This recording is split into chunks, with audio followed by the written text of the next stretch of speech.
ಮಲ್ಲಿಕಾರ್ಜುನ್ ಅವರನ್ನು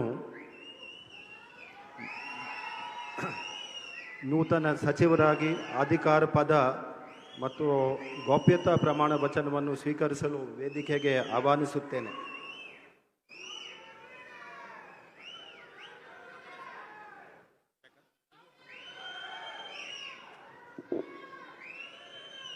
ನಾನು ಶಾಮನೂರು ಶಿವಶಂಕರಪ್ಪ ಮಲ್ಲಿಕಾರ್ಜುನ್ ಎಂಬ ಹೆಸರಿನ ನಾನು ಕಾನೂನಿನ ಮೂಲಕ ಸ್ಥಾಪಿತವಾದ ಭಾರತದ ಸಂವಿಧಾನದ ವಿಷಯದಲ್ಲಿ ನಿಜವಾದ ಶ್ರದ್ಧೆ ಮತ್ತು ನಿಷ್ಠೆಯನ್ನು ಹೊಂದಿರುತ್ತೇನೆಂದು ನಾನು ಭಾರತದ ಸಾರ್ವಭೌಮತ್ವವನ್ನು ಮತ್ತು ಅಖಂಡತೆಯನ್ನು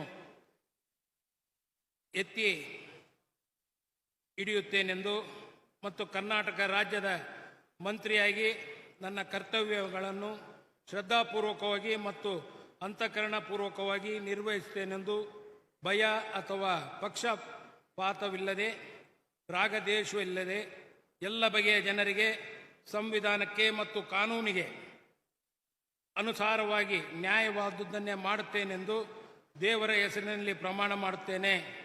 ಶ್ರದ್ಧಾಪೂರ್ವಕವಾಗಿ ಪ್ರತಿಜ್ಞೆ ಮಾಡುತ್ತೇನೆ. ನಾನು ಶಾಮನೂರು ಶಿವಶಂಕರಪ್ಪ ಮಲ್ಲಿಕಾರ್ಜುನ್ ಎಂಬ ಹೆಸರಿನ ನಾನು ಕರ್ನಾಟಕ ರಾಜ್ಯದ ಮಂತ್ರಿಯಾಗಿ ನನ್ನ ಪರ್ಯಾಲೋಚನೆಗೆ ತರಲಾಗುವ ಅಥವಾ ನನಗೆ ತಿಳಿದು ಬರುವ ಯಾವುದೇ ವಿಷಯವನ್ನು ರಾಜ್ಯದ ಮಂತ್ರಿಯಾಗಿ ನನ್ನ ಕರ್ತವ್ಯಗಳ ಯುಕ್ತ ನಿವಾರಣೆಗೆ ಅಗತ್ಯವಾಗಬಹುದಾದ ಸಂದರ್ಭದಲ್ಲದೆ ಅನ್ಯಥ ಯಾರೇ ವ್ಯಕ್ತಿಗೆ ಅಥವಾ ವ್ಯಕ್ತಿಗಳಿಗೆ ಪ್ರತ್ಯಕ್ಷವಾಗಿ ಅಥವಾ ಪರೋಕ್ಷವಾಗಿ ತಿಳಿಸುವುದಿಲ್ಲ ಅಥವಾ ಬಹಿರಂಗಪಡಿಸುವುದಿಲ್ಲ ಎಂದು ದೇವರ ಹೆಸರಿನಲ್ಲಿ ಪ್ರಮಾಣ ಮಾಡುತ್ತೇನೆ.